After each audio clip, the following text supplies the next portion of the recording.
what I think is nice about where they're pushing him is that it's the first time Steve doesn't really know the answer. I mean, the first Captain America, it's pretty clear Nazis are bad. We can all agree with that. Captain America 2, it's SHIELD is being run by Hydra. No conflict there. The Avengers movies, aliens are no good. We want to fight them. It's always pretty cut and dry for him to know which side of the coin to fall on, and this one is why this is tricky. This conflict is a little more akin to day-to-day struggle that we all go through, where there's no right and there's no wrong. There's a point of view, and I think it's hard for him to understand what the right thing to do is and what his role is. That's what makes it such a good conflict. It's not enemy versus hero. It's or villain versus hero. It's friends. It's family. This is sometimes the most dramatic conflict, when it's people that actually have a history and care about each other, consider each other brothers. It's that much more difficult to navigate. Basically, it's about certain governments around the world are expecting the Avengers to take responsibility for their past actions. We've saved the world a few times, but we've left a lot of damage in our wake. And I think certain branches of the government aren't necessarily comfortable with us operating as this independent unit anymore. He's a good man. Anytime he gets to go to set and try and live in a headspace for a certain amount of time and process scenes through the eyes of someone who sees life a certain way, you can't help but take some of that home with you. And, why not take home a little bit of Steve?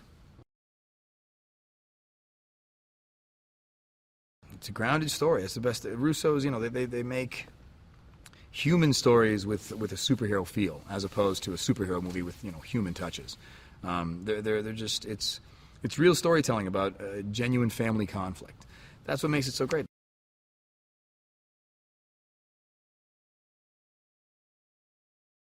I was really excited when I read the script. Definitely. I didn't really know where they were going to take it, because the playing field was so open. They could have done anything with the character. But I was really happy as an actor, because I felt like I got a chance to play a lot of different colors. Well, the thing that people forget is that both of these guys are dealing with serious traumatic issues, post-traumatic issues, and guilt issues. Steve is haunted by the fact that he never went after Bucky when Bucky fell off the train. And he suffers from survivor's guilt, and in a way it's a little bit of that, similar to a person whose family member goes missing, and they never really settle, they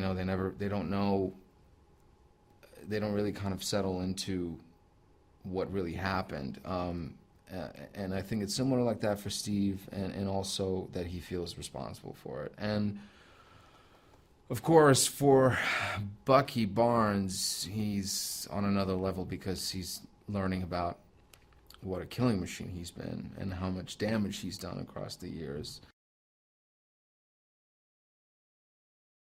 I mean, I love Chris. He's awesome. I mean, he's an incredibly generous actor. And he's game to try something. He's game.